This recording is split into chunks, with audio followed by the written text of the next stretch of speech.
Digamos que yo voy a hacer como un recorrido inverso al de los Grajos. Es decir, nos hemos ido a un sitio, nos hemos metido en el agujero, hemos estado viendo cosas, hemos estado trabajando en esa especificidad de un lugar, y yo lo que voy a hacer es abrir el abanico. Y lo voy a abrir sobre todo para que se pueda entender qué es lo del patrimonio mundial, cómo se gesta ese patrimonio mundial, cómo ha evolucionado en los últimos 50 años. Este año 2022 se cumplen 50 años de la Convención de Patrimonio Natural y Cultural de UNESCO, que dio lugar a todo el gran movimiento que terminó en lo que hoy conocemos como la lista de Patrimonio Mundial, etcétera, y ahora tendremos oportunidad de ver. Lógicamente, en todo ese trasiego que vamos a ir recorriendo, pues tenemos grandes pendientes con muchas luces, pero al final nos encontramos que tenemos que entrar en un mundo desconocido, no quiero decir en sombra, como caminamos ahí todos, en este caso bajando a los Grajos, pero sí con las sombras que también se han podido apreciar hoy en la actual investigación, ¿no? Las dificultades de saber las cronologías, de saber ese tipo de manifestaciones, dónde están, a qué se asocian, si las sociedades realmente son sociedades todavía de cazadores-recolectores, o hemos dado el paso, ¿no?, al mundo sedentario con la aparición del contexto neolítico en general.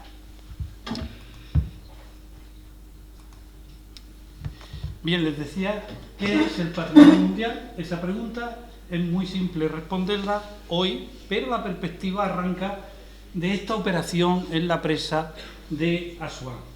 Como estamos viendo, se hacía una presa, el nivel del Nilo iba a subir y puso en peligro Abu Simbel.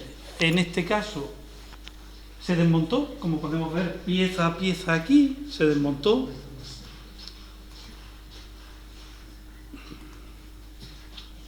Y se trasladó. Esto ocurría en 1959. ¿Qué es lo que ocurre ante una operación de esta envergadura? Pues que hay un llamamiento del país, de Egipto, y pide colaboración internacional. Ahí realmente surge esa primera campaña auspiciada en el marco de UNESCO, esa primera campaña internacional, con colaboraciones importantes que tienen como un hecho que hoy es relevante, pero no sería posible hacerlo, en el regalo que el propio país, Egipto, hace al Estado español, ¿no?, de este templo de Devos que está instalado en Madrid. Hoy sería impensable que si te vas a colaborar a otro país, pues te puedas llevar los monumentos. Pero bueno, estamos hablando de cuando estamos hablando, esa colaboración tuvo, como digo, su gran objetivo cumplido y fundamentó la esencia de lo que hoy conocemos como patrimonio mundial. Se reflexiona, se piensa y se dice que hay valores que están por encima de los criterios particulares de los territorios o de los estados y que deben ser conservados por la humanidad, ¿no? Y por eso se debe colaborar en este ámbito. Y ese fue el soporte que decíamos anteriormente. Hay una concienciación clara y aparece el término del Patrimonio Mundial de la Convención del 72.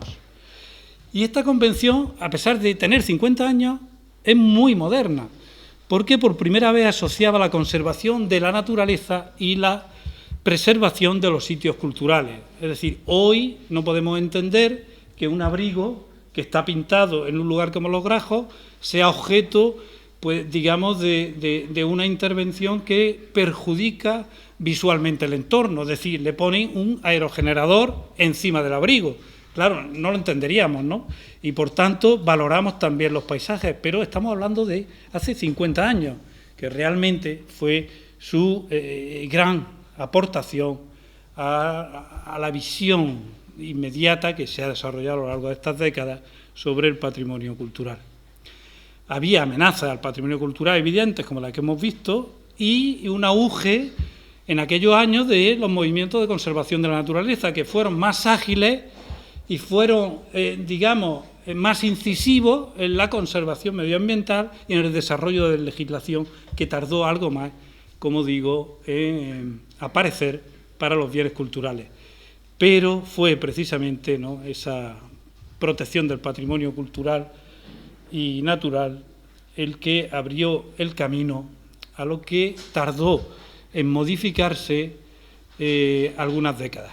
Con esta aparición, con este soporte de patrimonio cultural y natural, empieza otra gran discusión a finales de los 90, que termina en la Convención del 2002, donde aparecen los paisajes culturales.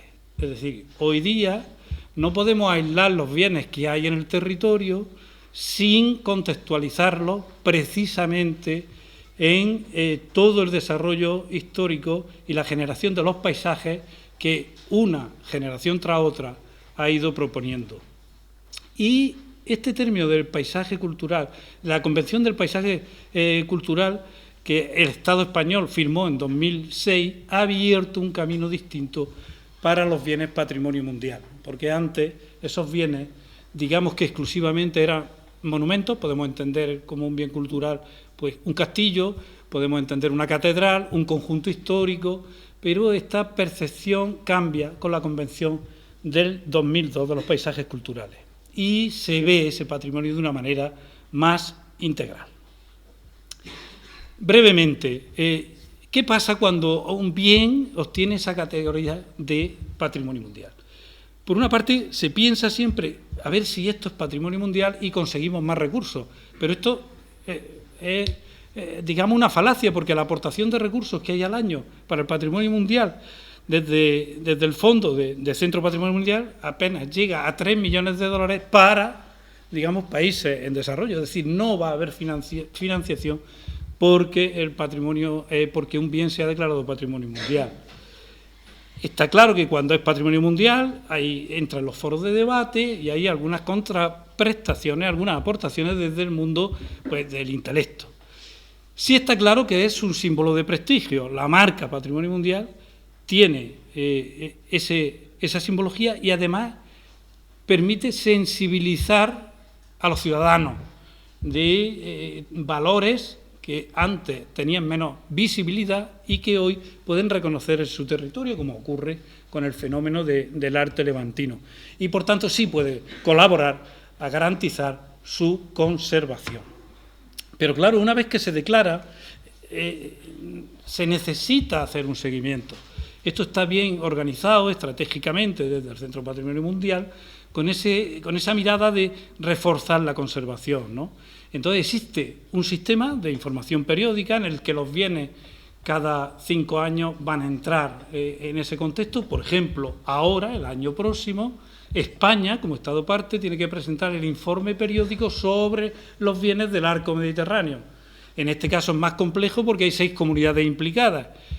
Bien, igual que se trabajó para la declaración, las 6 comunidades generan, a partir de ahora, hasta un poquito antes del verano, el informe periódico que corresponde y donde se analizan todas y cada una de las problemáticas que puede haber alrededor de este patrimonio tan frágil, ¿no?, de conservación, de protección, de nuevos descubrimientos, etcétera, y qué es lo que ha hecho realmente la administración competente para avanzar en su protección y en su conservación, qué compromisos han sido capaces de asumir y qué compromisos deberían de asumir. Esos informes periódicos, además, tienen una contrapartida con los informes del estado de conservación y con ese otro frente, ¿no?, que igual que se declaran, pueden ser retirados de la lista de Patrimonio Mundial.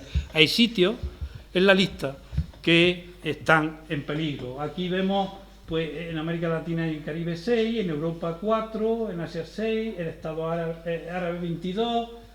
Claro, es relevante, ¿verdad?, con el contexto este que estamos viendo ahora del Mundial, ¿verdad?, donde se produce, donde se va a celebrar el Mundial, pues todos sabemos cómo está el asunto de los derechos humanos y miramos ahí también cómo afecta también a la conservación de los bienes culturales, en este caso, ¿no? Bien, digamos que actualmente tenemos 1.154 sitios inscritos en la lista de Patrimonio Mundial. O sea, hay 1.154 bienes declarados en el mundo dentro o afectando a 167 países. Y esos bienes se subdividen en estas tres categorías. Hay bienes culturales, por ejemplo, como puede ser pues, el conjunto histórico de Ávila, o puede ser la Alhambra, o en fin, son bienes culturales claramente con un peso arquitectónico importante, y los bienes naturales, de los que hay muchos ejemplos. No sé, el más cercano, el Palmeral de Elche, sería un bien patrimonio mundial en esta categoría de bienes naturales. Y luego existen los bienes mixtos, los que comparten esos bienes de la cultura generados por nosotros y además la naturaleza. ¿Pero qué ocurre? Pues es muy simple. Cuando superponemos la posición de todos esos bienes a este mapa universal, pues nos encontramos una evidente concentración, ¿verdad?, en Europa, ¿no? Es decir, hay un cierto eurocentrismo en la declaración de bienes patrimonio mundial. Como vemos, hay huecos bastante clamorosos, ¿no? Da igual que nos vayamos a Australia, que nos vayamos a África con ese territorio tan enorme, o incluso a las Américas. Pues bien, digamos que esta tendencia a declarar bienes en Europa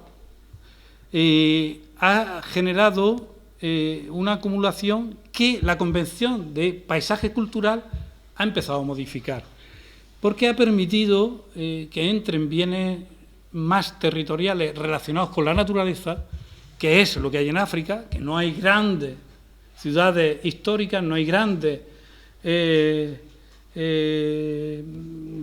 aglomeraciones, digamos, monumentales de arquitectura, y sin embargo tiene unos paisajes culturales donde sigue estando viva muchas veces esa cultura ancestral, que tienen valores y que han empezado a sumar a la lista de patrimonio mundial. Esto es muy simple, para que veamos, ¿no?, relacionado con unos gráficos que ocurrían entre Europa y América del Norte, que realmente se salen de la fila, ¿no?, del gráfico, y lo que ocurría en los demás países. En este otro gráfico, en este queso, pues vemos que más del 40% de los bienes estaban en Europa, ¿no? Pero claro, es que entre Europa y América tenía el 52%, y al final pues ahí tenemos exclusivamente pues esos de América Latina, el Caribe, el 9%, o ese bajo porcentaje en la zona de África con el 6% de los bienes. En este contexto de bienes y de los 167 países, resulta, ahora hemos caído al tercero de la lista, ¿verdad? España se ha quedado aquí, estábamos los segundos, estaba Italia por delante, España detrás, y este nuevo cambio estratégico, además del empuje que, por ejemplo, ha generado China, pues ha hecho saltar a China, con un territorio tan enorme, a segunda posición en bienes declarados: España, Francia, Alemania, India, México, etcétera. ¿Qué ocurre con los bienes patrimonio mundial en España? Pues aquí los tenemos. Es decir, hay una gran cantidad de bienes que son históricos desde 1985, empiezan a declararse, en los que vemos lo que estamos comentando, ¿no?, esos primeros, como la Catedral de Santiago, o vemos, ¿no?, pues la Alhambra, vemos la Alhambra, vemos Úbeda y Baeza, los conjuntos históricos, etcétera, ¿no?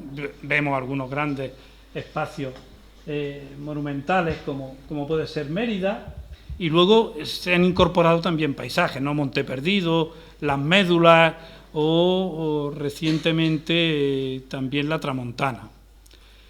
Por tanto, en nuestro país, si vemos el mapa, tenemos mucho patrimonio mundial declarado, ¿no?, y queremos seguir creciendo y compitiendo en unos espacios donde ya hemos visto que hay países que no tienen nada. Con respecto al arco mediterráneo, aquí vemos, ¿verdad?, en azul, el territorio de la declaración del bien que nos va a afectar, en este caso,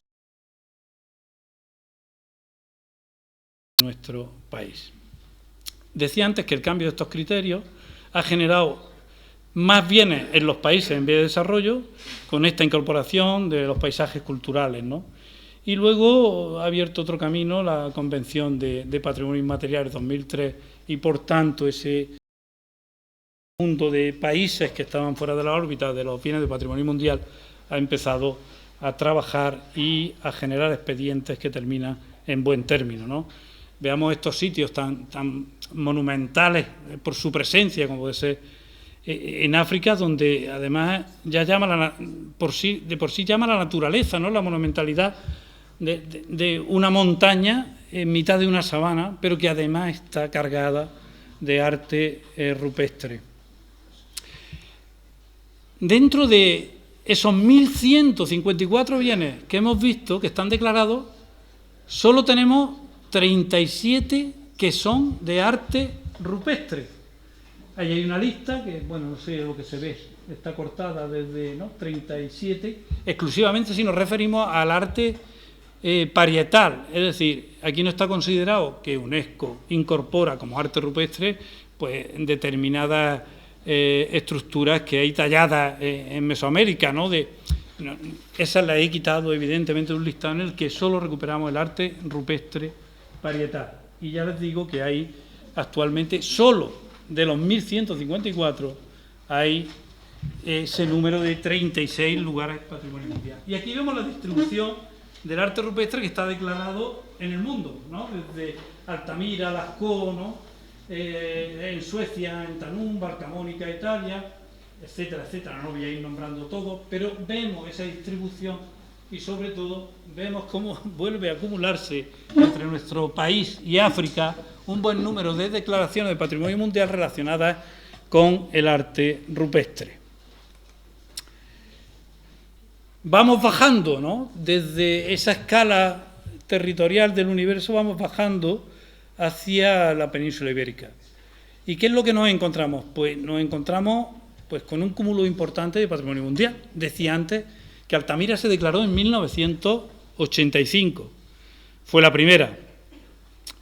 Y poco después, entre comillas, en 1998, se declaran conjuntamente en ese año Patrimonio Mundial Foscoa, del que hemos tenido muchas representaciones aquí esta mañana, que hemos visto esos grabados con las excavaciones actualizadas de la investigación actual de Foscoa. Y además se declara también el arte rupestre del arco mediterráneo.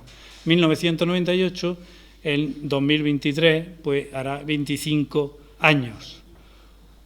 En fechas como esta ya han hecho los 25 años, porque en estas fechas y en estos meses de hace 25 años, o sea, en 1997, se estaba trabajando precisamente en la evaluación por parte del Centro de Patrimonio Mundial. Ahora veremos alguna imagen, creo que he puesto después, en la formalidad de ese expediente del arte rupestre del Mediterráneo. Los evaluadores estaban presentes recorriendo el territorio desde los Pirineos hasta el norte de Almería.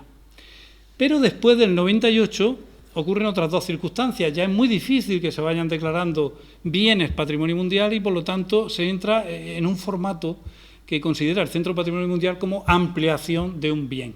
Y en ese marco dio un poco más de juego a nuestro país, de tal manera que en el año 2010 se procede a la ampliación de Altamira con la incorporación de 17 cuevas más en el norte, que afectan a Cantabria, que afectan al País Vasco y que afectan a Asturias. 17 cuevas más Altamira están declaradas Patrimonio Mundial. Y paralelamente se declaró Siega Verde también en el contexto de Foscoa.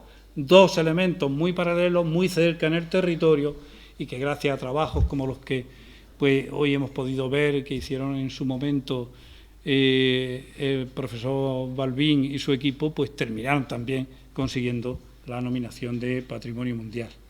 Y el último bien que ha entrado en la lista es muy reciente, es 2019.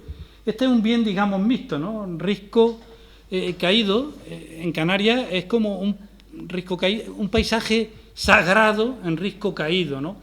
Porque tiene una gran connotación en el territorio la querencia ancestral por esos paisajes donde además hay una cueva, una labrada, trabajada, pintada, donde entra el sol con un fenómeno muy interesante que, como digo, ha entrado en el 19 en la lista de Patrimonio Mundial.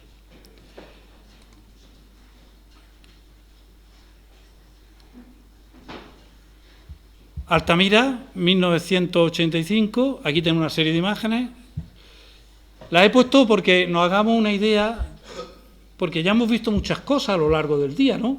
Entonces es fácil retener 4 conceptos básicos. Lo que es ese mundo del Paleolítico, que los vemos con los bisontes de Altamira, aunque sean fechas más recientes que todo lo que hemos estado viendo de esos grabados del 18.000. En Altamira también hay cosas de 30.000 y hay cosas de 12.000 y 14.000, ¿no? Como puede ser el contexto de los bisontes. Entonces ahí tenemos ese mundo del arte paleolítico.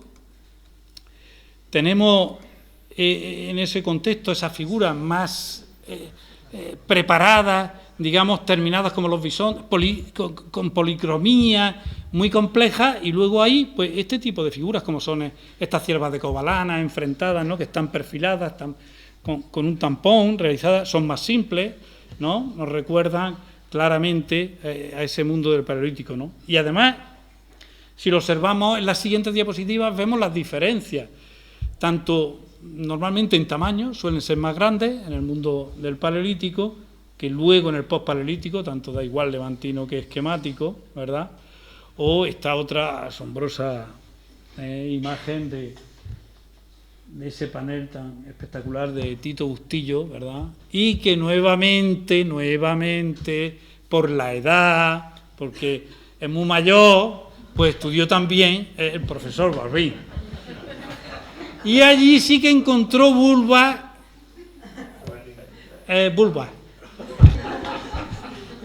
que no eran masculinas.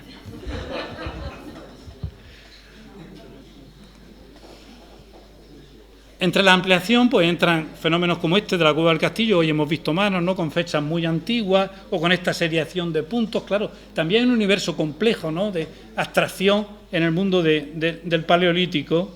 Y luego pues vemos ejemplos como el caso, bueno, no me voy a entretener porque hemos estado viendo Foscoa o Siega Verde, donde han hecho un trabajo excelente, como comentamos antes. Y aquí el Risco Caído, con esas montañas sagradas de Gran Canaria, ¿no?, donde se pueden ver esas lunas flotantes sobre un paisaje casi extraterrestre, ¿no?, con esta arquitectura de cuevas y ese fenómeno del sol, ¿verdad?, que entra por... Es que me quiero ir a la pantalla, ¿no? Entra el sol, ¿verdad?, por una abertura que hay aquí y recorre la parte que está pintada, ¿no?, en el solsticio. Y ahora nos centramos ya exclusivamente en el arco mediterráneo. Lo hemos señalado antes, ¿verdad? Afecta del Pirineo, afecta, evidentemente incluye Murcia, incluye también parte de la Comunidad de Aragón, toda la Comunidad Valenciana y la parte oriental de Andalucía, más la suma de esa parte de Albacete también, de la Comunidad de Castilla-La Mancha. Estos que tenemos en pantalla fueron los 4 criterios que permitieron defender el expediente del arco mediterráneo. Y eran tan simples y complejos como lo que aquí podemos ver. Es decir, el arte levantino, que es el que define el territorio de la declaración, independientemente que dentro de ese territorio hay otras muchas cosas, el arte levantino es exclusivo. No existe en ningún lado arte levantino, salvo en el área delimitada entre la cuenca media hasta la cuenca media del Ebro, toda la cuenca del río Millares, el Júcar, el Segura, y ya está. Y si nos vamos de los ríos de ahí, pues se ha acabado el arte levantino.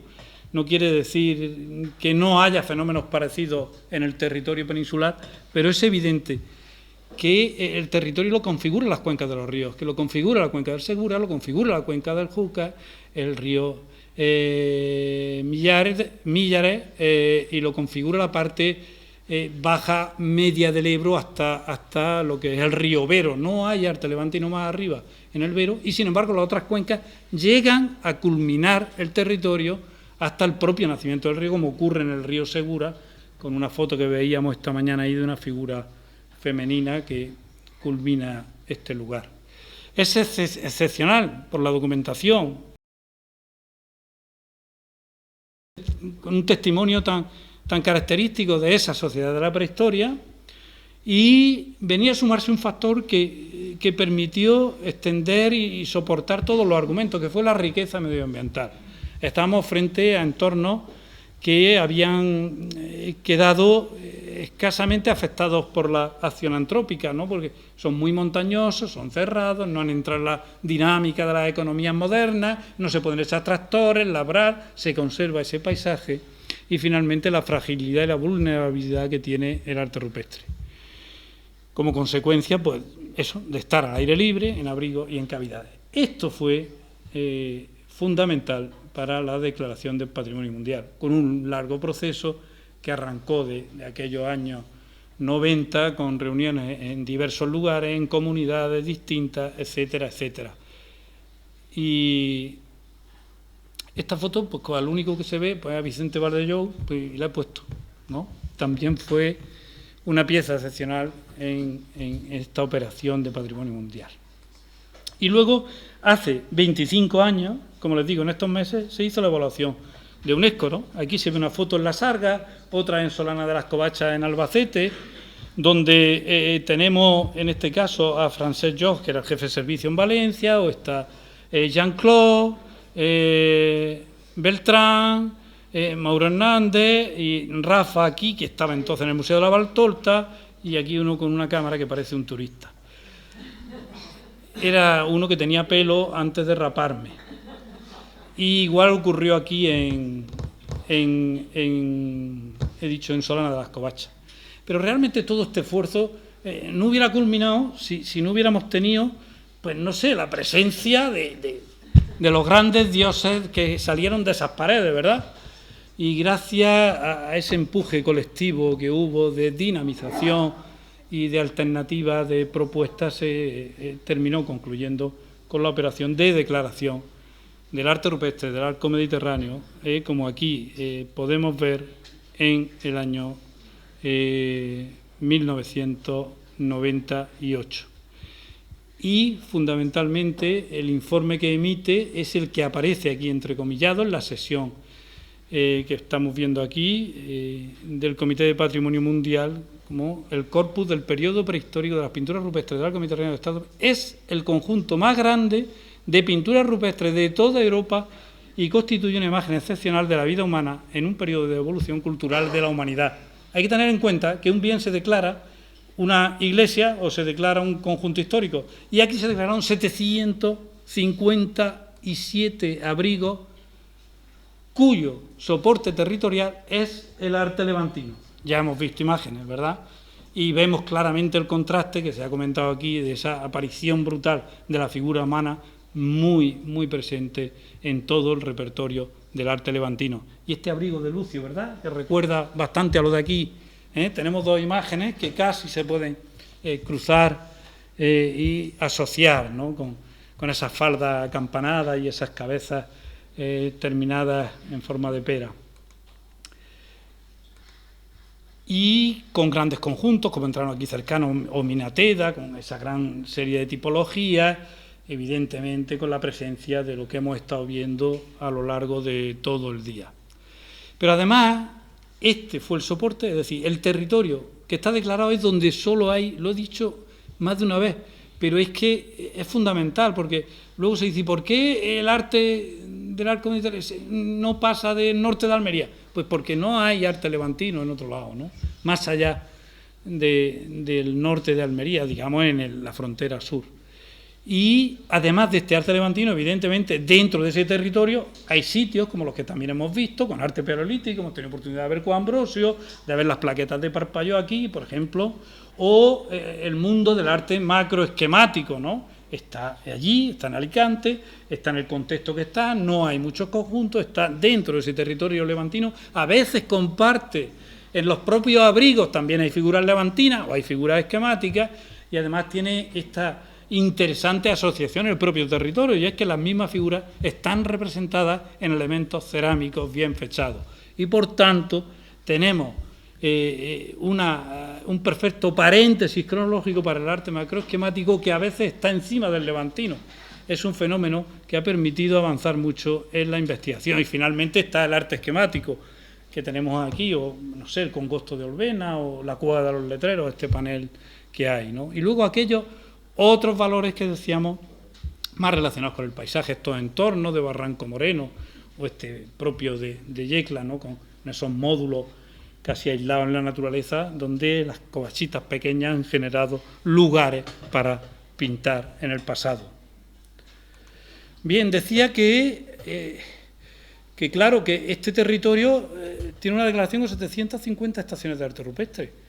Hoy día, la suma de los nuevos descubrimientos de los últimos 25 años nos llevaría a unas 1.300. No me acuerdo la cifra exacta, lo tengo en otro gráfico, pero no lo encontré sobre la marcha y no lo he puesto. Entonces hay como el doble. Y claro, el debate entre todas las comunidades que participan en este expediente es por qué no se incorporan nuevos conjuntos a Patrimonio Mundial. Pues simplemente porque UNESCO no está dispuesta a hacer crecer más un expediente como este, y porque es una excepción. El arco mediterráneo ha sido una excepción en las declaraciones de Patrimonio Mundial. No hay ningún bien que tenga tantos elementos y tanto territorio, casi 800 kilómetros de eje, ¿no? Esto fue, yo creo que un logro excepcional, desde la colaboración, evidentemente, del soporte y del ámbito técnico de las comunidades, pero también desde la perspectiva y desde la percepción política. Hoy día sería inviable, no hay debate, sería inviable. Este país ha dado un paso atrás brutal. Yo no sé por qué tenemos que pelearnos tanto. A ver si nos tranquilizamos un poco, ¿verdad?, y seguimos colaborando y consiguiendo grandes objetivos.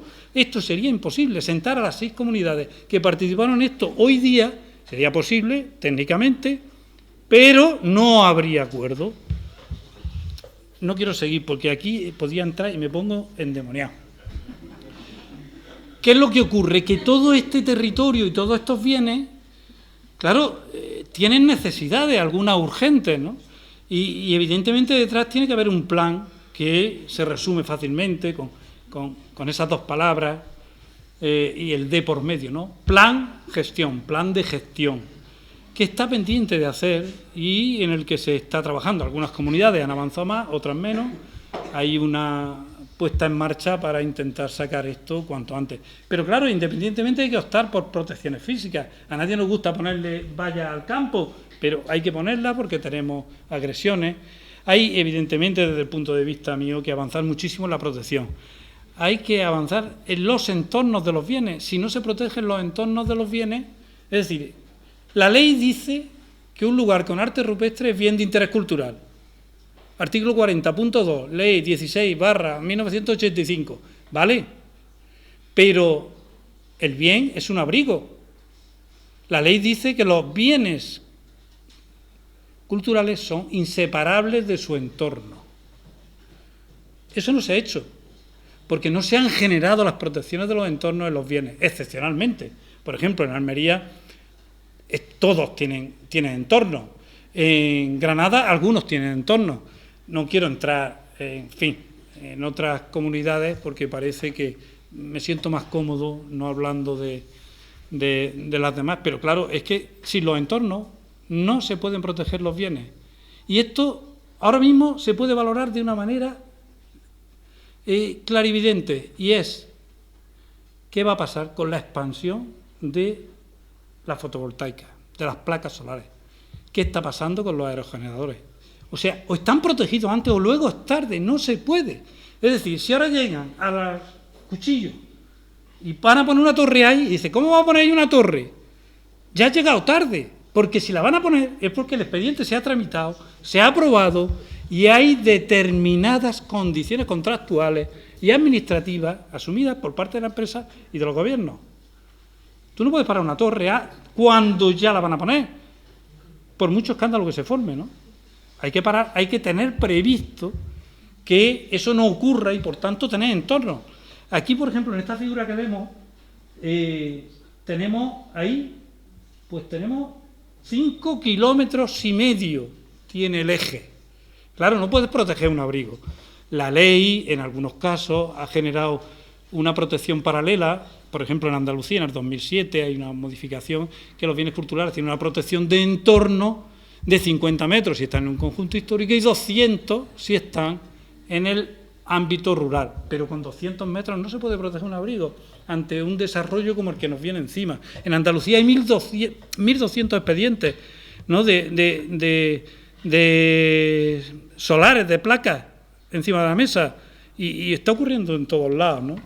Entonces el impacto ese no está previsto. Evidentemente va a afectar muchísimo más a la arqueología que a los propios lugares con arte rupestre.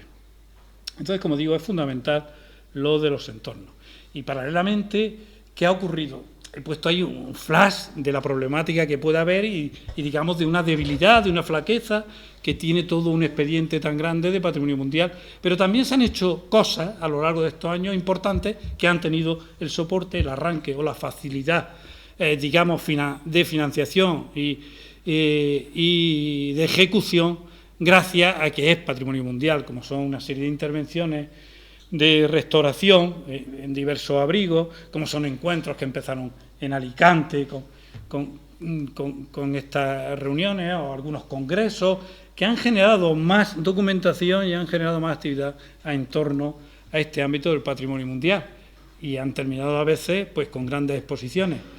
Esta diapositiva estaba puesta, no sabía que usted estaba en Roma y que venía, y aquí el culpable de una gran exposición, ¿verdad?, que hubo en Alicante sobre el mundo que hablábamos también, que incorporaba evidentemente al macroesquemático tan espectacular. Y se han generado infraestructuras, pocas, pero se han generado. Se generó el Museo de la Valtorta, que fue un arranque inicial, y a raíz del Museo de la Valtorta han empezado a aparecer algunos lugares como centros más pequeñitos de interpretación asociados al arte rupestre, ¿no?, como podemos ver aquí en Urdecona, donde realmente ya se dedican espacios exclusivamente al arte rupestre. Han aparecido en Colungo, a ver, vamos a poner un mapa que viene por aquí, han aparecido en Colungo, como digo, está en Cogul, se ha generado infraestructura en Cogul, han aparecido también en Vicor, y aquí pues tenemos este asunto, ¿verdad?, de Moratalla, y en Los Vélez se quedó ahí colgado ese último triángulo porque el proyecto del centro, pues, en fin, no estuvo al final financiado.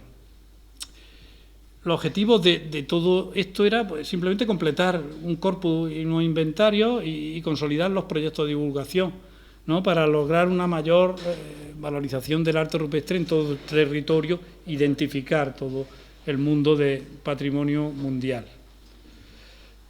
Ahora salta, pues muy bien. Finalmente en Andalucía aparecía Antequera y Cádiz, ¿no?, para completar esa red que ahora ha sido el soporte de lo que conocemos, entre comillas, caminos de arte prehistórico europeo, ¿no? Esto ha entrado en otro ámbito. Qué interesante. Esto es lo de antes, que lo veis, pero ahora está animado, como sale Altamira, Cantábrico, el otro, no sé, se ha colado.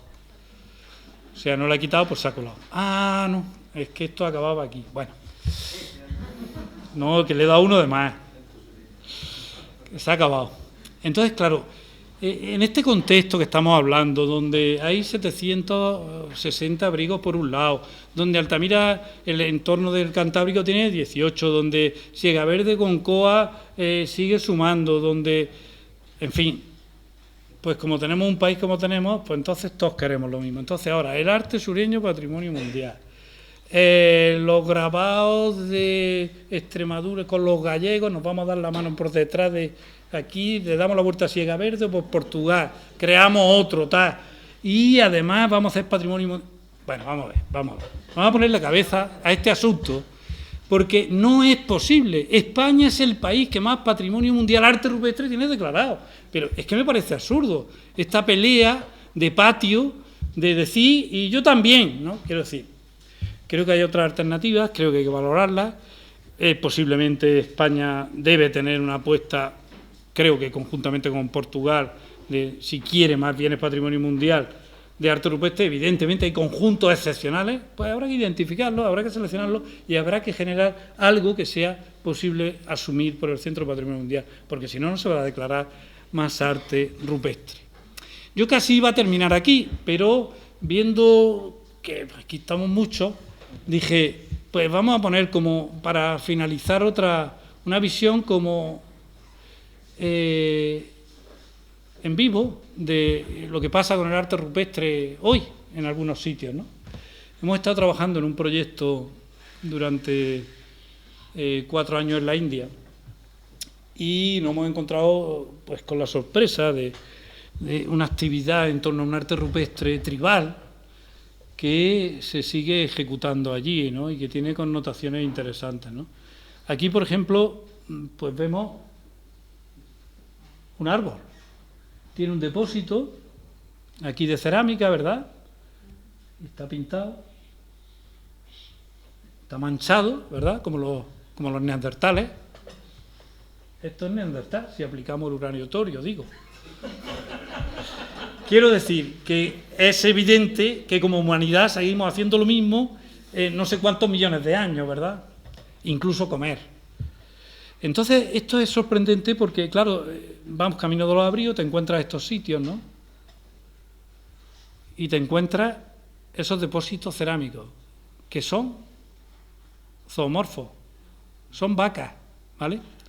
Y son vacas que están de pie o que están tumbadas, o están boca abajo. Y cuando haces la pregunta, le dices, bueno, y te dicen, es que esa no da leche. Y le doy la vuelta a ver si espabila. Este es resumen, ¿no? Pero quiero decir que, claro, detrás de todos estos fenómenos hay cosas cotidianas que a veces, pues, como que no nos pasan por la cabeza e intentamos las teorías de no sé qué y de no sé cuántas. Es decir, que no da leche, que le ha puesto, que espabile. Bueno, pues esto ocurre, ¿no? Que nos llama la atención, claro.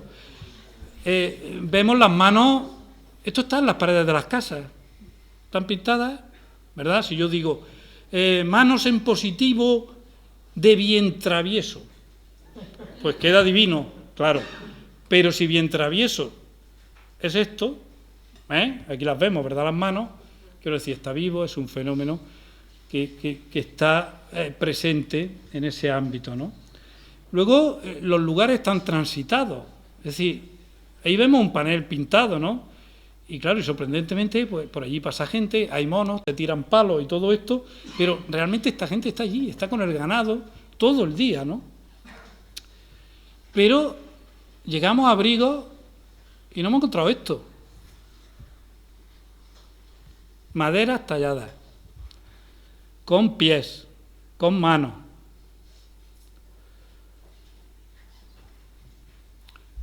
Nos recuerda a los esvotos, ¿verdad?, que se llevaban de cera, ¿verdad? Pues esto es lo mismo. Los llevan, los depositan, además pintarrajean, todos son digitaciones, en estos casos. Pintarrajean en las paredes y hacen estos depósitos que están allí, nadie los toca. Claro, dentro de 3.000 o 5.000 años llegamos y la pared está allí, los puntos, y decimos, ¿y esto de qué va? ¿Qué es lo que nos ocurre ahora con todos los conjuntos rupestres? Están desalmados, se quedó lo que está en la piedra fosilizado, pero toda la actividad que se desarrolla en los abrigos, digamos que ha desaparecido. Y sin embargo allí está, pero no solo está esto, ¿no? Es que están todos los instrumentos, es decir, están los cacharros donde hacen los pigmentos, ¿verdad? Se quedan allí los cacharritos. Hoy veíamos, ¿no? Ahí esta mañana en la vitrina el pequeñito de serreta ahí, del pigmento. Pues lo mismo, aquí está. Están ahí los cacharros, pero están los cacharros y hay más cosas, ¿verdad? Si nos acercamos, vemos que está la caja de cerillas, están las bengalas por aquí, está, en fin, todo lo que, aquí está la cerilla, las bengalas, todo lo que ha participado en ese ritual, ¿verdad? Se nos va quedando, y están las ofrendas, ¿vale? Si en los abrigos, además de todo esto, hay depósitos, hay ofrendas de pulseras, de anillos, y esto está a mitad del campo, en un abrigo, ahí están, no toca a nadie. ¿Van a estar 2.000 años? Pues no. ¿Qué es lo que pasa? Pues que estamos viendo vivo un espacio como un abrigo pintado podría funcionar entonces, ¿no? Suponemos que los abrigos se hacían cosas y evidentemente esto no debe estar nada de lejos, por no decir que es una analogía casi transportable al mundo aquel que ya pasó hace tantos años. y lo vemos. Y esto tiene mucha continuidad, pero además no deben de hacer muchas a la vez. Es decir, esto no han llegado y lo han pintado en un día. Cada vez que hay una ceremonia, no nos dejaron participar, no quisieron que lo viéramos, ni que fue imposible acceder. Vimos lo que hacían, el resultado, pero no vimos todo el aparataje. Pero es evidente que pintan poco. Luego los abrigos, lo que es una acumulación enorme de lo que se hablaba aquí esta mañana, ¿no? Puede tener 10.000 años, puede tener 1.000, pero evidentemente los abrigos no se han pintado en un día, en un acto, en una acción, ¿no?, coordinada. Y vamos a ver simplemente estas reflexiones un poco genéricas, ¿no?, sobre la necesidad que tiene la actualización de los inventarios y la catalogación en el arco mediterráneo, el plan de gestión en el que se está trabajando y que es necesario que se ponga fin a ese aspecto, y la adaptación de las comunidades, la discusión, la articulación, etcétera, etcétera.